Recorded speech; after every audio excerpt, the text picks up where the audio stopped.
जी अस्सलाम वालेकुम। मैं आकाश अशरफ मांझी गोट फार्म से उम्मीद करता हूँ सब खैरियत से होंगे। आज हम फ्लॉपी किड सिंड्रोम के बारे में जानेंगे कि ये क्यों होता है, इसकी अलामात क्या हैं, किस वजह से होता है, ये क्यों बारहा ये सुनने को मिला है कि जी फ्लॉपी किड सिंड्रोम के अलामात होती हैं लेकिन हम जान नहीं पाते।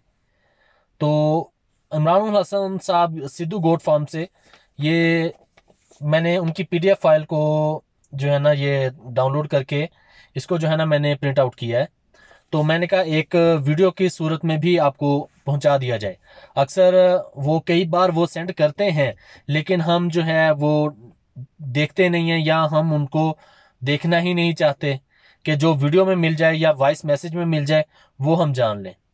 तो इमरान भाई ने इसमें यानी कि फ्लॉपी किंडन स्ट्रोम में एक मजमुआ है, यानी कि अवारिज का एक मजमुआ है जिसके नतीजे में कमजोर, लेटे हुए, अफसुर्दा या मुर्दे बच्चे हो सकते हैं। हाइपो हाइपोथर्मिया, हाइपोग्लिसिमिया, पानी की कमी, स्पेस, तेजाबियत, इलेक्ट्रोलाइट तब्दील के साथ इसहाल सबसे आम वजूहात हैं। ये बीमारियां 15 दिन से छोटी उम्र के बच्चों को ज्यादा मुतासर करती हैं।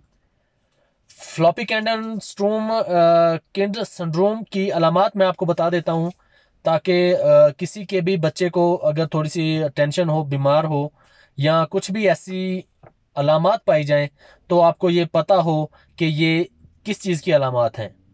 नंबर 1 पे आती है जी टेम्परेचर का कम और ज्यादा होना, बाज औकात नॉर्मल रहना, थन चूसने और दूध निगलने की सलाहियत को कम होना, यानी खत्म हो जाना कि वो दूध नहीं पी रहा प्रॉपरली, वो पी तो रहा है लेकिन वो निगल नहीं पा रहा, ये चीज भी हो सकती है।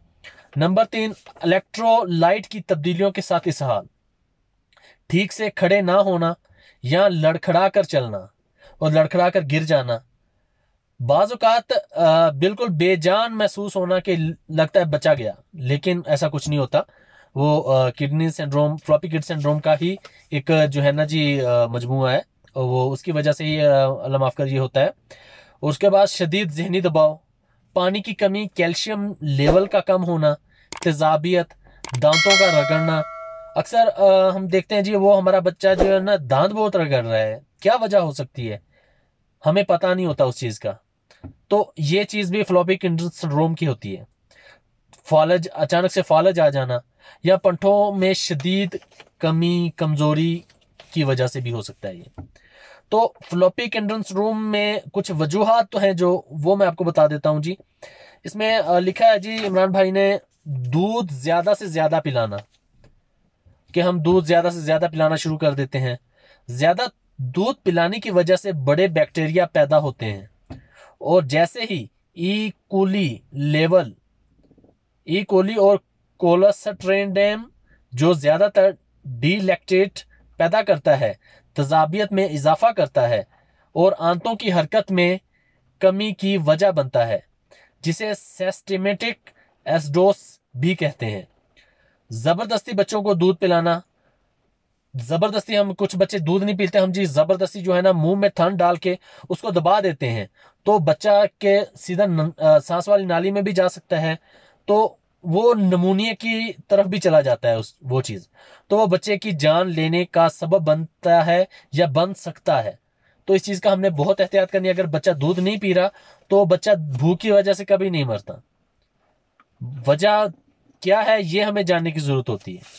तो इसका इलाज है जो इमरान भाई ने बताया है कि जी मीठा सोडा या मैकोइन सिरप या पॉलीसिड सिरप या एजिक्स इंस्टा पाउडर, ये अद्वियात इंसानी मेडिकल स्टोर से बासानी मिल सकती हैं। यानी किसी भी आपके करीबी मेडिकल स्टोर में, जरूरी नहीं है कि ये आपने जानवरों के ही मेडिकल स्टोर पे जाना है, उधर से मिलेंगी आपको।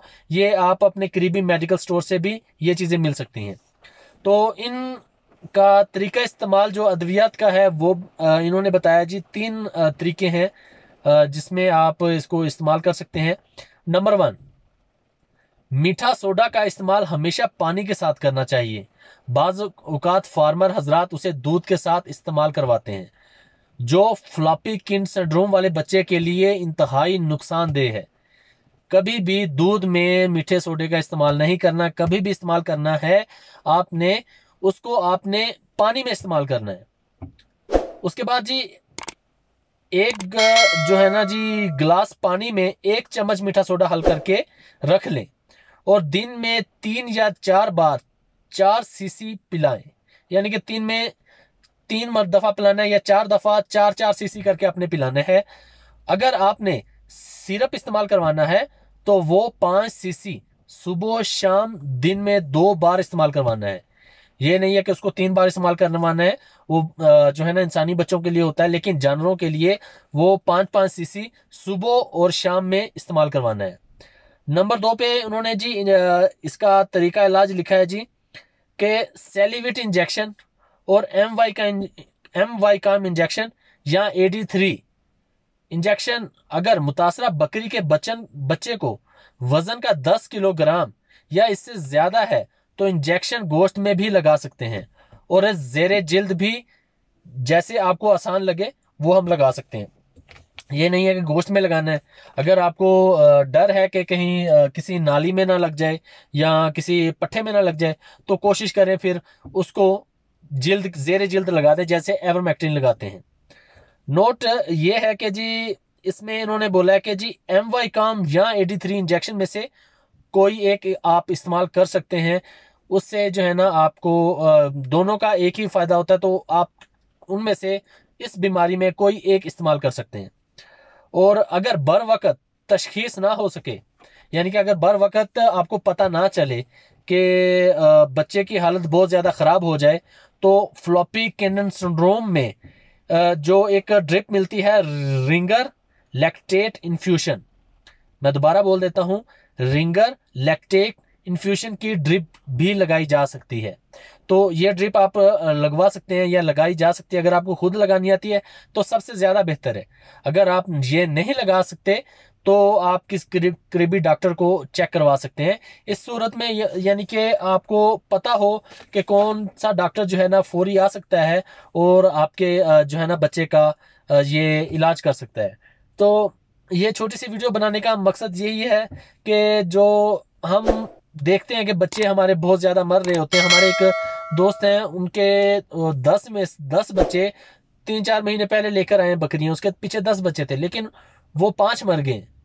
उनको वजूहत समझ नहीं आ रही, कोई सुबह मर रहा है, कोई एक जगह पे खड़े रहते हैं, परेशान हो जाते हैं।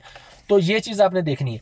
अब ये जो सिद्धू गोट फार्म ने हमें, इमरानुल हसन भाई ने ये हमसे शेयर की है, तो हमें चाहिए कि हम जो है ना इस पे इसको जो उन्होंने PDF फाइल आपको शेयर की है वो आप सेव करके रखें, ताकि आपको वक्तन फवक्तन काम आ जाए या किसी और को भेजने के लिए काम आ जाए, या किसी को जरूरत है तो हम उसको भेज सकते हैं।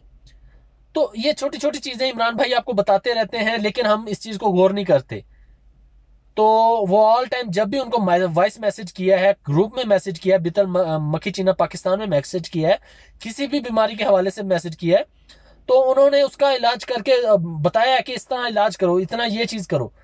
जो आप नहीं कर सकते वो बोलते हैं कि किसी डॉक्टर को आप चेक करवा दें।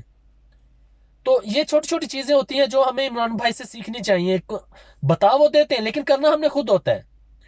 अगर हमने फर्ज करें हमने अब ये जो है ना हमें बता दिया है कि इमरान भाई ने ये चीजें कर सकते हैं, फिर हम दूसरे बंदे से पूछ लेते हैं, वो और इलाज बता देता है।